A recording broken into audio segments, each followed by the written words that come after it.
foods without the pain, or without even the fear of it.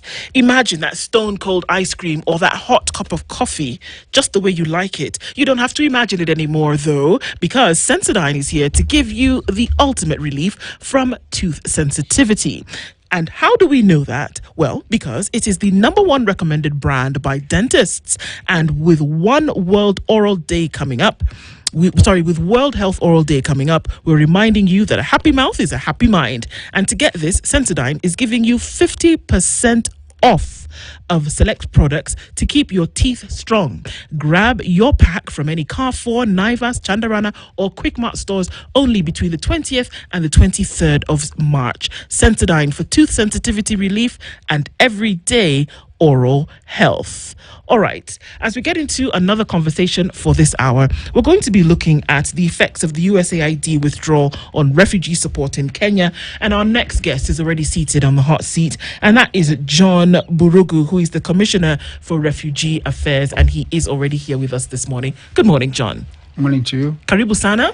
Thank you. You're in the hot seat of the Situation Room, and we're dealing with a hot topic nonetheless. When we look at certain things, we'll look at the details of that just a minute. But let's welcome you and get you to sit in the seat and relax, because CT has gone to a different African country this week. He has the proverb for us today, and he's going to tell you what that is, and then we're going to ask you to give us your interpretation of the proverb. Is that all right? Yes. Okay. We are in the Republic of the Sudan, okay? The Sudan is part of the geopolitical region within the African continent that we refer to as the Coup Belt. Countries whose existence since independence have been characterized by one coup after another, after another. Sudan has had their fair share. They're doing quite well, actually. In terms of coups, they've had 7 since their independence in 1958. So, not a good thing, because it creates immense humanitarian problems, and it is suffering and untold and unwanted hardships. The proverb: empty stomachs have no roots.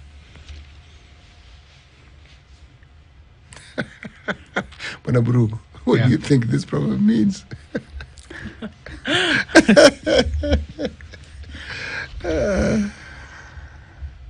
Empty stomachs have no roots. I would not be able to interpret that, I think. Okay, tell us what you think about it. Yes, maybe it's food for thought. Something that I would need to think about. Because Mr. Muga has... No, surely. You know, let me tell you one of the things about these proverbs that make them very easy. It is that you can't interpret it wrongly. And the reason is because we're asking your opinion. These things mean so many things to so many people. It is not possible. It isn't one of these Kenyan exams where you have to get it right. Everything you say will be right, because that will be how you look at it. Yes. Of course, the different perspectives. Yes. You say no roads. Yes. So where there is no road, then you would not be able to get to a destination. Roots. Empty stomachs have no roots. Roots. Zizi. Roots. Empty stomachs have no roots. Yes. I would say that the stomach keeps asking. The stomach keeps asking. You see? You knew. You were right there. You are spot on. The stomach never stops asking. Yeah. Never. Yes. It never stops asking, and neither do those who are in a position of need, isn't it? True. And that forms the basis for a conversation that we'll have this morning. Since the 20th of January, the world essentially has been reeling from the effects of certain pronouncements that were made by the President of the United States.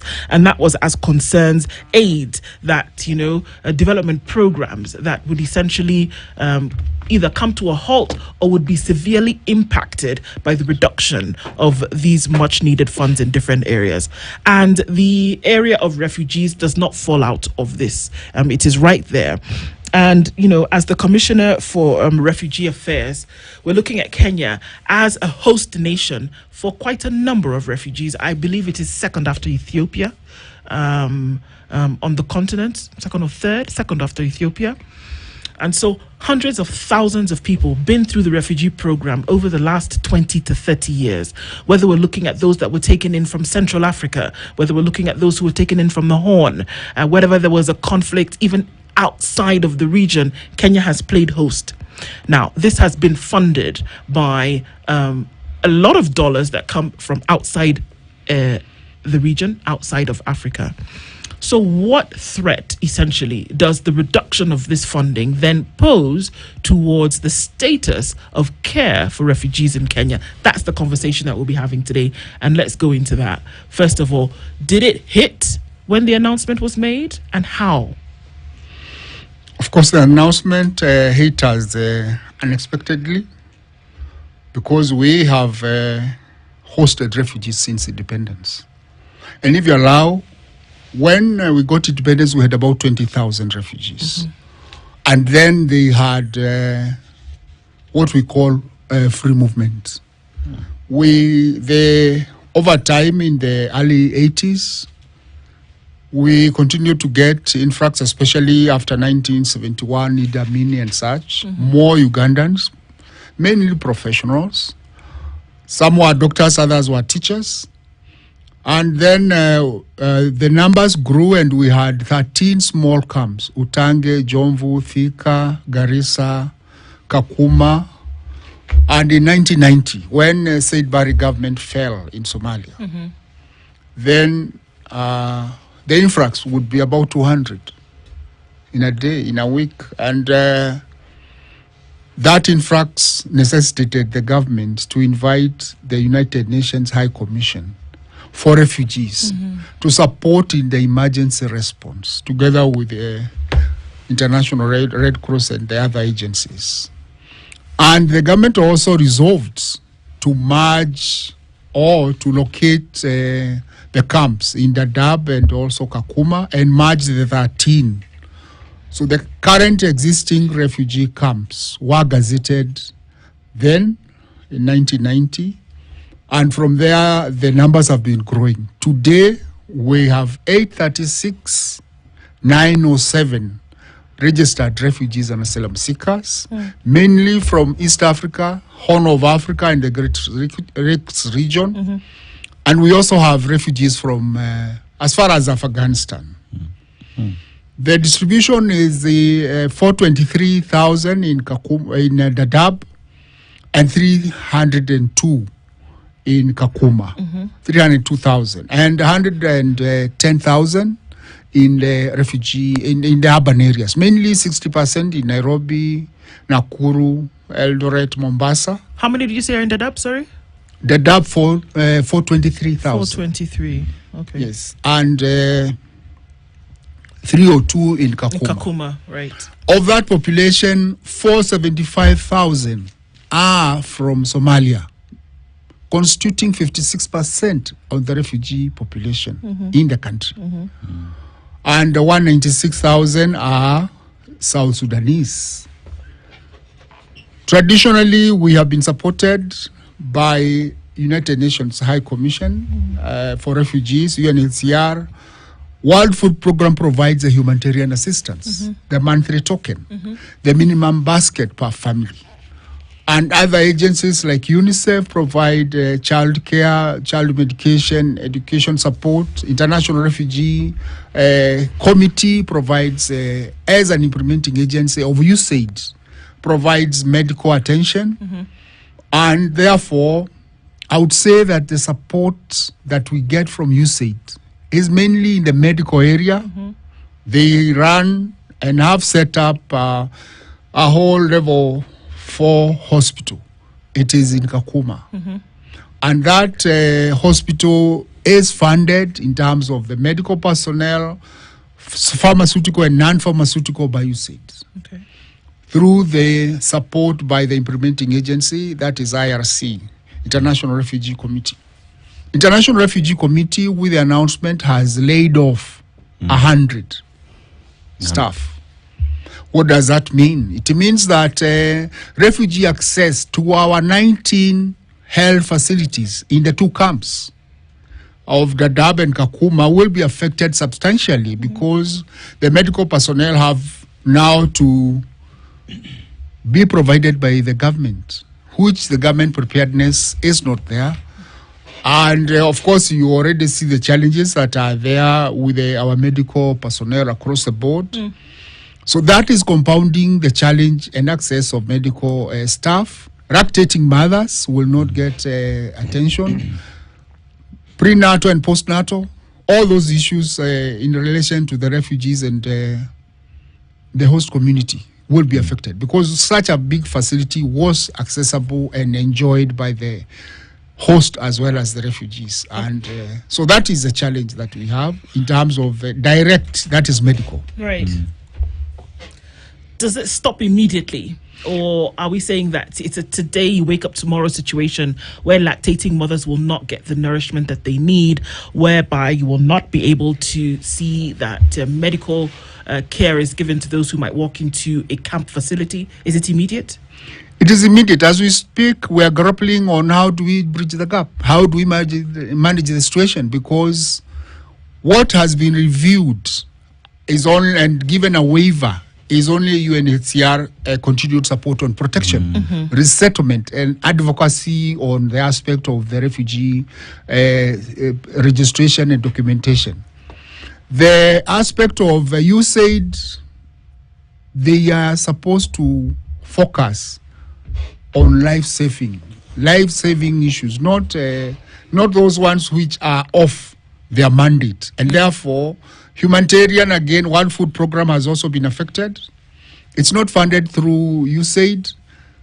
Let me say that... the World Food Program is a UN agency, is it not? It is a UN agency. Yes.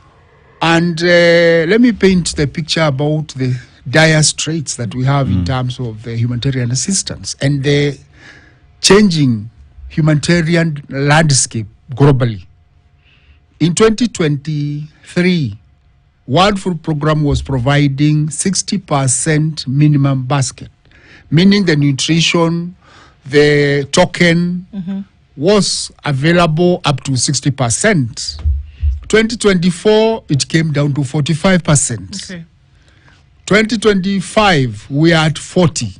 And we are told by the World Food Program it is up to June. Allow me to understand what this token is on a monthly. What does this token entail? That is the minimum food basket that one should be able to access. Okay. That provides for the family. Okay. And it looks at the vulnerability per family. How vulnerable is the family? And previously, it has been blanket, meaning that everybody was getting an equal basket. However, we are working on a framework which we call differentiated assistance. Yeah. But let me go back first to the percentages. Yes. So from June, it is expected to dip beyond 20%. Meaning that you keep removing from the minimum basket items. Okay. More so nutrition. Right. And the mothers that are now maybe pregnant, expectant, and the children, therefore, we are looking at a spike in malnutrition. So let me I'm sorry to have, because I think this is really important, that when we talk about the reduction in the percentage of the token, we're not saying that there's a reduction in how many people get it. What we are saying is that there's a reduction in what is in the thing. So if you were previously getting, a ration of maize meal, and if you got dehydrated milk, or if you got, other cereals, we're saying that now maybe if you got a 1 kg packet, it's reduced to 500 grams. If you got milk, maybe now that's removed and you get soya, for example. It's a quantity that is it's reduced. The quantity of everything in the token that has been reduced. And when the quantity reduces, it also reduces in terms of products. And those products also affect the dietary needs of the beneficiaries, meaning that if you have a family that requires milk and the milk is reduced, it means that it will be very hard hit because you have nowhere else to go and look for milk.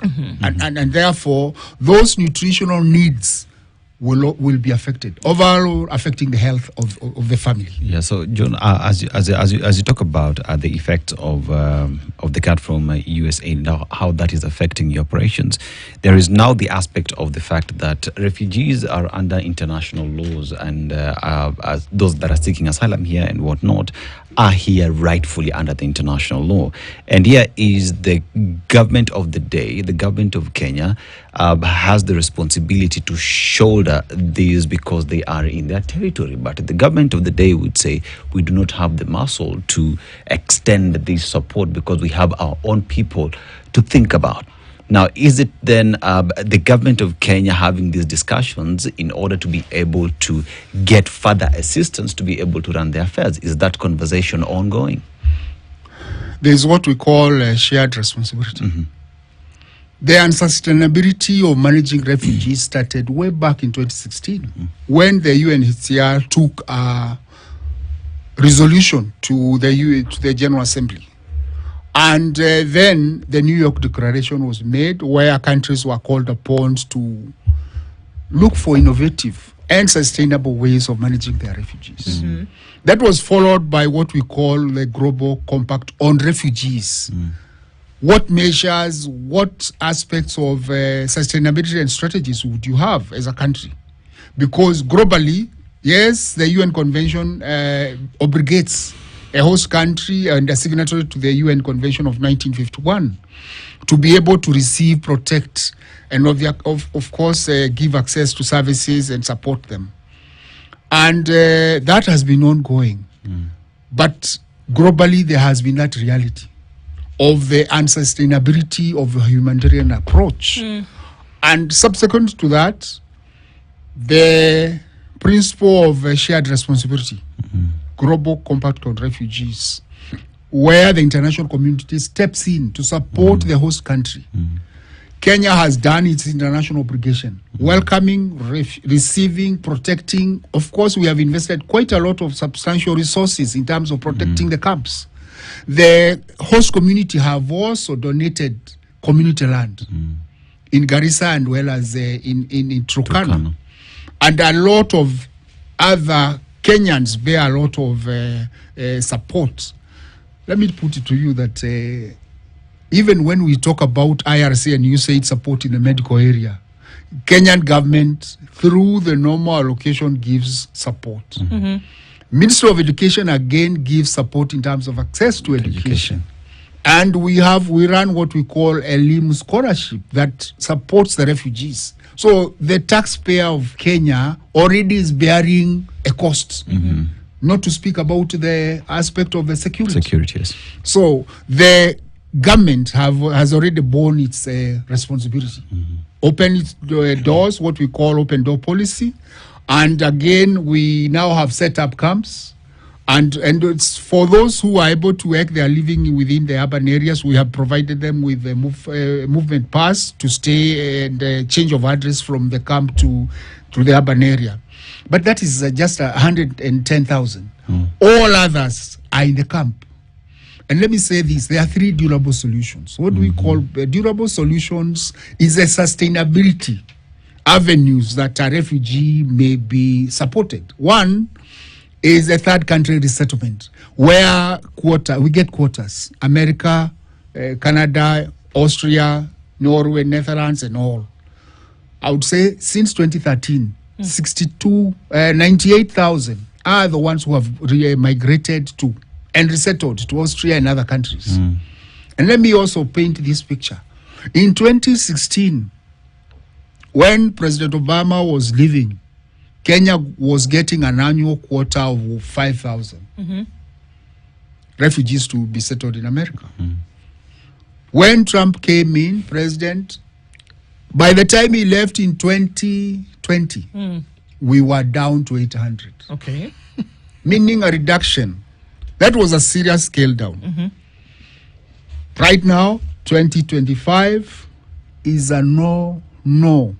Flights have been cancelled, and therefore it means that the resettlement aperture has closed. When America has coughed, Europe has got the fever, and therefore they are also rethinking And they are closing their borders. You have seen Germany have won elections because close our borders, no more refugees. It's the nationalist way. Precisely. Yeah. So it is incumbent in the country to think, is this sustainable to host? Yes, you have the international obligation, but you have also a national obligation, which is primary to your citizens. So what was taken into consideration when you look at 1951, the UN Convention on Refugees and all of that? So when countries come and have a global conversation, and essentially there are certain parts of international humanitarian law that requires certain things that come into place, you ratify certain things. Yes, we do. Ratification means we're going to go ahead with this. That means that there is a national responsibility that comes up with taking up some of these things. Park that. Number two, depending on aid also gives you the notion that at some time it will come to an end. By virtue of the fact that you have different leaders who come into positions means that somebody, means that somebody could wake up one morning and decide, well, we're not going to do this anymore. And that will bear heavily on then the responsibilities, like what we see of 836,000 people who are, almost 1 million people in the country who need help. So my mind is trying. Then we have the Refugee Act of 2021 that was passed in Kenya's parliament with no pressure from anybody outside, which meant that Kenya was going to support, Kenya was going to provide for, Kenya was going to secure the livelihoods of refugees in the country. So understanding that, number one, aid could come to an end and that there are these almost 1 million people living in the country, I'm curious as to what was the plan, knowing full well how nations operate. First and foremost, Kenya is a member of the Group of Nations. Yes. It's obligated by being a signatory to UN Convention of 1951. And further, it's the 1967 protocol. It's also a signatory to the OAU Convention of 1969 with specific aspects to problems of refugees in Africa. Kenya is also further a member of IGAD. And in 2017, we had the IGAD declarations, one in Mombasa on medical, refugees to be accessing medical, and how member countries would be able to facilitate that. On education, the IGAD declaration was done by heads of state in Djibouti. On jobs and livelihoods, it was done in Kampala. And in Nairobi, we had the Somali registration and reintegration of refugees into Somalia. And with that, together with the Refugee Act of number 10 of 2021, Yes. we have the legal framework policies and regional body declarations that support refugee hosting by the Kenyan government. But the unpreparedness of our country in terms of the long-term support. What is the strategy of the refugee hosting? The government has been rethinking, and in 2022, we started what was called Marshall Plan, which we have christened into Shirika Plan. Shirika Plan is a blueprint by government to progressively integrate the refugees into with the host communities, socio-economic integration. Right. And that is where now the crux of the matter is. Why? Because the Kenyans are very skeptical. You have heard the narrative about registering refugees and giving them IDs and all that. Refugees today, under legal notice number 143 of 2023, September, the Cabinet Secretary gazetted 6 refugee identification documents. The asylum seeker's pass, proof of registration, the letter of recognition, movement pass, refugee ID, and what we call conventional travel document, which is a refugee passport. So those are the 6 refugee identification documents.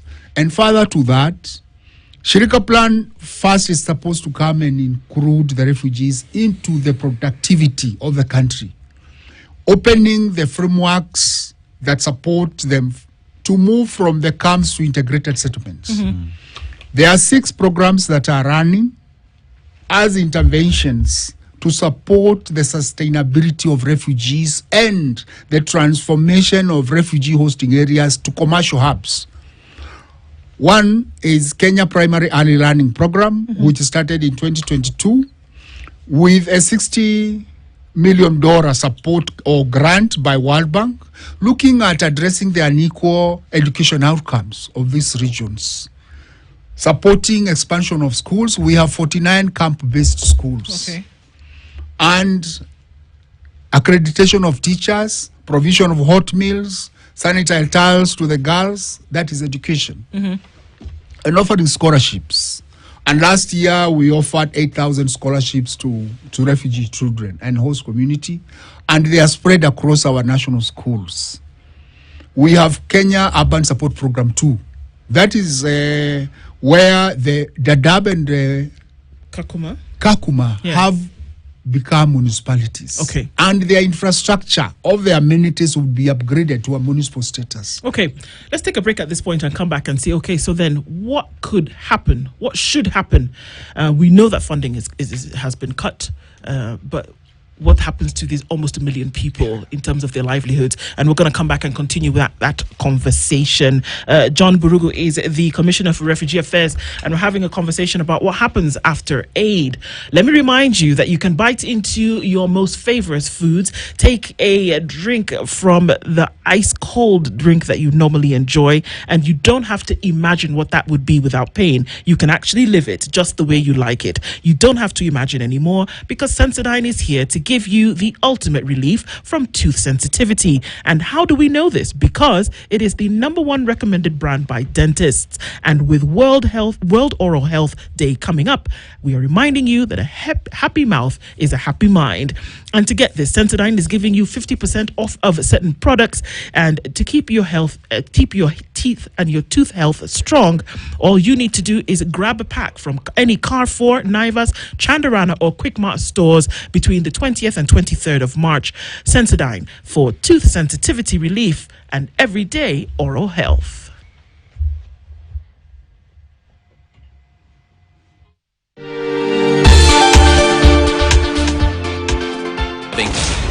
You.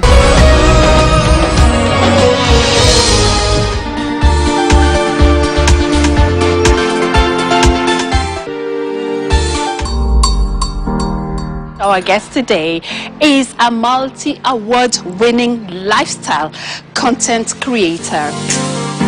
How big is your space? The house is a 2-bedroom, Okay. so it's a duplex. So we have the bedrooms at the top, and then in the bottom we have the other stuff like the living room and the kitchen.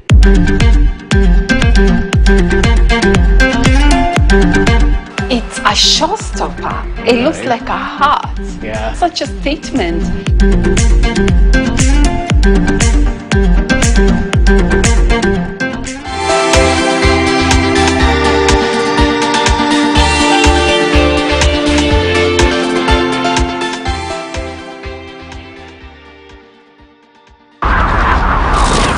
Find it real quick. Send it to the click. Wow, the place is sick.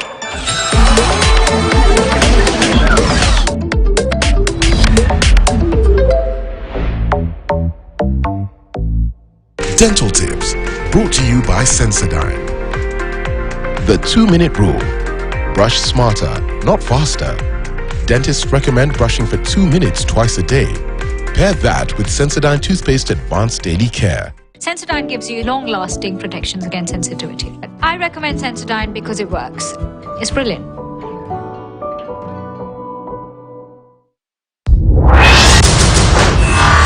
I don't accept that. Get ready for an unforgettable experience. At KTN, we've got it all.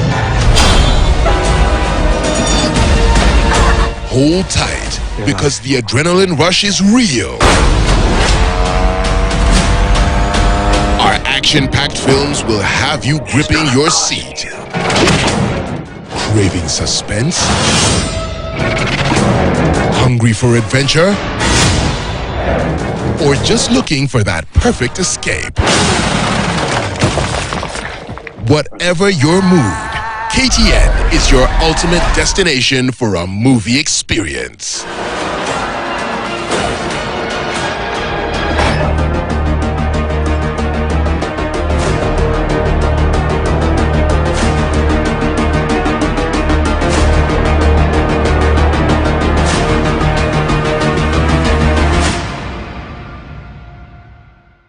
Implementing Shirika plan that is going to do socio-economic inclusion.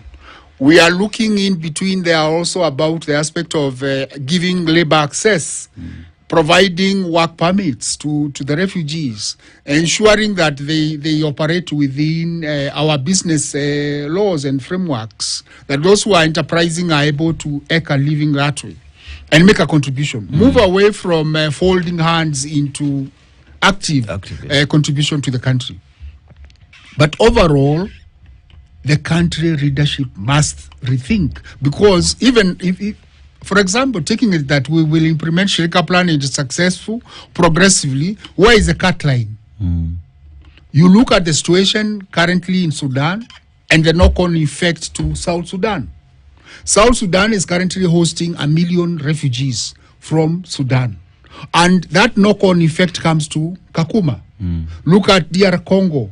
There is 800,000 refugees currently in Burundi. They are not able to feel comfortable to get into Rwanda and Uganda. So they are looking for ways through Tanzania or others to come to Nairobi, to come to Kenya. Therefore, these 800 we are talking about, maybe by the close of the year will be 1 million plus.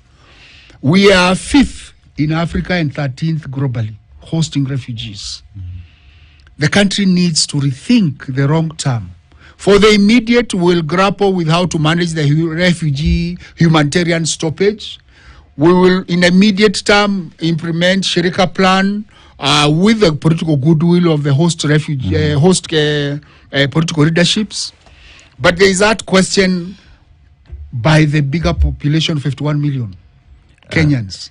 What about us? Why are you prioritizing refugees? That is for the government to answer. And the top leadership, therefore, must strategically think about the risks, the benefits. Of course, the refugees have capacity, they have potential, they have competencies that we can tap as a country. But how, for how long? If other countries are rethinking their international obligation, we have had reforms about African Union. We have had reforms about UN system. Why are we not having reforms in the refugee area? So that then countries, member countries and refugee hosting countries obligated under UN convention can be able to voice the concerns, the burden, and see how the international community is stepping in. Because what we have today is that the global north is looking at containment. Keep your refugees where they are. Yes. Let them not come to us. So for us as a region, initially we had that IGAD approach, looking at sustainability of the refugees within the region. The East African community, some of the countries have not ratified whatever they agree with. I'll give you an example. When they talked about free movement of East Africans and using an ID, and I've used it to go to Uganda. Only Uganda, Rwanda, and Kenya have implemented and allow that practice, that an East African can go within a temporary pass of an ID. But other member countries have said no. Let them use a passport. So we have issues even within our bloc. So as a country, we must rethink what is our strategic objective of continued international obligation, regional obligation, and yes, we care for the humanity. But it is also important to know that you have other humanity who are your citizens, the primary objective, obligation. Yes. And therefore, the services, yes, that we are talking about in the 6 programs that World Bank is supporting, are for the host and host as well as the refugee. Window for host and refugee, that is Turkana and Garissa. But it takes more than that. The burden on security is serious. You know, the 2015, where that closure you are talking about, it was occasioned by the Garissa University attack. Yes. And the traceback was to the radicalization and the Al-Shabaab elements within the camp. That is why Kabios and IFO camps were closed that time. And that was a tripartite between UNHCR, Somalia and Kenya to repatriate. Midstream, that was stopped because of diplomatic engagements. And true to it, let's say that Kenya is a stabilizer in the region. Stabilizer by receiving the forcefully displaced populations. But for how long? And the refugees that we host today, we look at them from the security prism because they are pushed to us through the protracted conflict situation the region finds itself. So if our country is not properly structured in terms of the long-term management of refugees, our country can also be affected. And if it is affected, so where are we going to get the refuge? So it is incumbent in the top executive of the country to relook this, get a balance between the international obligation and the national obligation. But this is the not a tomorrow problem, that this is an unfolding today, every minute need problem today. That the funding didn't say, I'm going to wait for other countries to get their, their act together, and then I'm going to cut the funding. No. They said, we are done today. Now, as is their right, they're not taking into consideration and all the many things that fall as a result of that. But I'm stuck on this 836,907 that we talk about today. And counting. Who need help today? Who need these interventions today? Who've been depending on these rations? Maybe some of them got their monthly ration last month and a little bit of that is still left. But then what happens when the month is up? What happens to medical? What happens to the things that funding was taken care of that is no longer being taken care of today? I must appreciate Minister, our Cabinet Secretary, Honorable Malcolm, because when he came in barely 3 months ago, we have held about 4 meetings. First, we met the humanitarian support organizations, World Food Program, UNHCR, WFP, as well as UNICEF, to look at the humanitarian situation in the country. How is it without stoppage? How much are we affected? And that is the direst situation, that picture that was painted by WFP in terms of the reduction, dipping to 20% by June. And yes, there has been some communication again from America that yes, the sustainability of 40% would go to December, but that is only a 6 months increase. As you mentioned, the concern would be how do we bridge the immediate, the medium term as well as the long term, because this is not a problem that is not going away, and it is important that we structure ourselves as government. This is already at the desk of the Cabinet Secretary. He is aware about the situation. In terms of the Shirika plan, again, we had a meeting of consultations of the organizations that want to support various aspects or sectors, whether it is water, whether it is health, whether it is education, environment and all. And we have International Labour Organization and all these other organizations to see how best this intervention can be rolled out, because it is important that we have a sustainable way of managing refugees and hosting them here. They cannot be kept in the camp when they are hungry. We have had protests. I hope that you have seen that in Kakuma we have had a week of protests. And that is just a tip of the iceberg. So after June, it will be very serious for us. I mean, when you talk about refugees in this country, I want you to extrapolate it further, because we've seen that even in East Africa, we are not even united when it comes to the movement of people. But let's go to the African Union. And the African Union in 1969 passed a convention that would see how they would handle these issues. But if you go further on some of the challenges that we have, it is funding shortages and political goodwill in addressing these issues, which goes back to the question of, we have this problem as Africans. Why are we not coming together in finding solutions to our problems and have to depend on US aid to be able to sort this out? Why is it so difficult, you as a stakeholder, for African governments to intentionally put aside funds that would bridge this gap and help the people in the continent? Various African governments have different approaches to refugee management, despite them having been a signatory to the OAU Convention of 1969, and that convention is worded that it is supposed to address specific problems affecting refugees in Africa, and therefore it means that when countries adopt different approaches, they lack a common way of resolving the issues of refugees. In West Africa, there is free movement of refugees, settlement from Senegal to Ghana. You check East Africa, it is different. You go to SADC countries, it is different. So it's like Africa is managing refugee in terms of blocks. The IGAD member countries I mentioned, the 8 of them made those IGAD declaration, the 4 IGAD declarations in 2017, which means anybody who is out of IGAD bloc would not again benefit from these declarations. It means that African Union, and I would say that African Union, maybe it is, of course, it is beyond me in terms of addressing the African Union, but it has not been forthright in terms of addressing.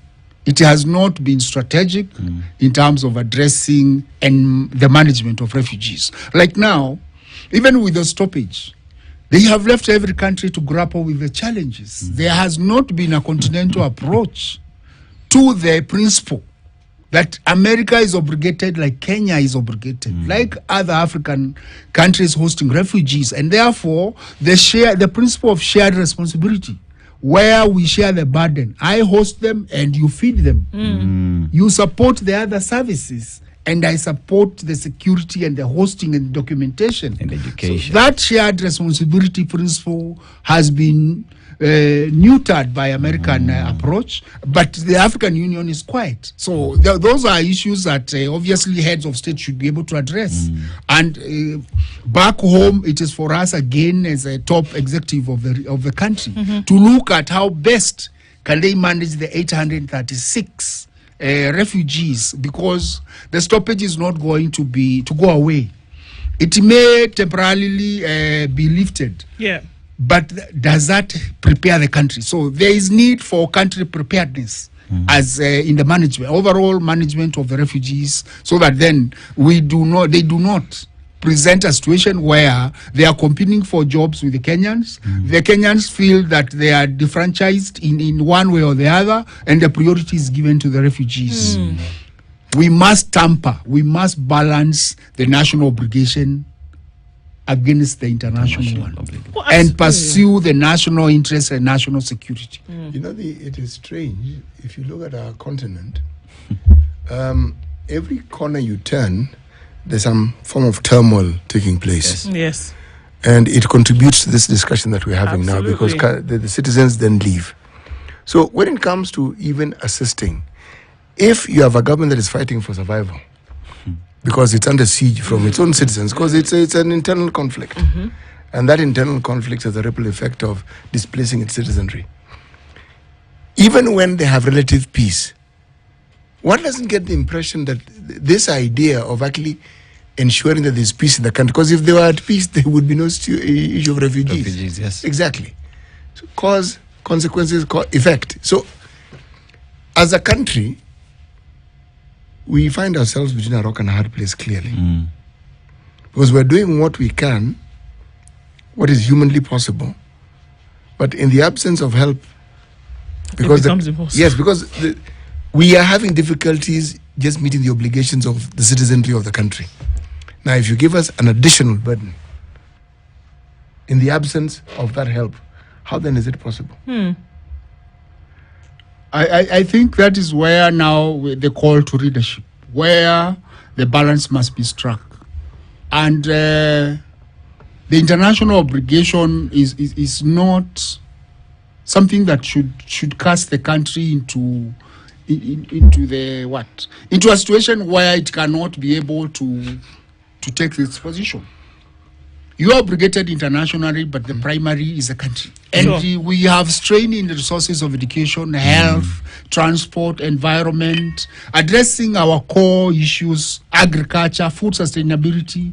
And therefore, if we are still grappling with those ones, when we also now step forward in terms of the international obligation, sobriety is called upon. Absolutely. I mean, is it not that national interest that has put this situation where it is? Because one country took up its national interest vis-a-vis what the rest of the world was expecting it to do. The United States said, hang on, no, we're going to look inward for some time and we're going to figure out what we're doing. And because of that, these funding cuts will come. Very simple. Whether you want to abuse them and tell them that they have a tyrant president, that is your problem. They've decided, look, this is what we are going to do. Now, you would probably become persona non grata of the world if Kenya said, okay, we cannot do this anymore. Now, nobody's advocating for that, but I hear what you're saying in the sense that perhaps Kenya needs to look insular and say, you know what, can we actually handle this? Can we handle this without this support? And if we're not getting the support from here, is there somewhere else we can get it? That what was the plan in the very beginning? And if we're not able to follow that plan, is it time that this wave that is hitting the rest of the world hits Kenya as well? Let us look at refugee. Refugee is a temporary. Refugee response was an emergency response. Yes. It is no longer an emergency. 35 years down the line of hosting refugees. There are people who have grown up in the camps. There are Precisely. people who've come to the camp as babies, have been through an education system, have gotten married in the camp and left the camp at 40 years old. Precisely. So that is why I'm saying That's not that an emergency. it is no longer an emergency. We have to look for innovative, sustainable management of refugees. Yes. And the obligation. There's what we call soft and hard diplomacy. It's for the country to decide which one it wants. And there is no shying away from the barrage that may come if it is necessary. You cannot compromise the security of the country, the national security, public order, because you have 800,000 refugees in the camp who have no food, who become now a insecurity situation against the security of 51 million Kenyans. So it is for the country to decide. And I'm sure that that discussion is ongoing at the top level of the country. And again, involving the organizations, UNHCR included, the top level representatives of the government of America in the country. But it's also incumbent also on Kenyans to know that refugees are humans. Yes. Nobody wishes to be a refugee. They find themselves in that situation, and it is for us to welcome. We respect their human dignity, their human rights, and we have been according them all the access and support we can. But the resources are really strained. In terms of land, in terms of security, in terms of water and all this. You know, refugee hosting areas are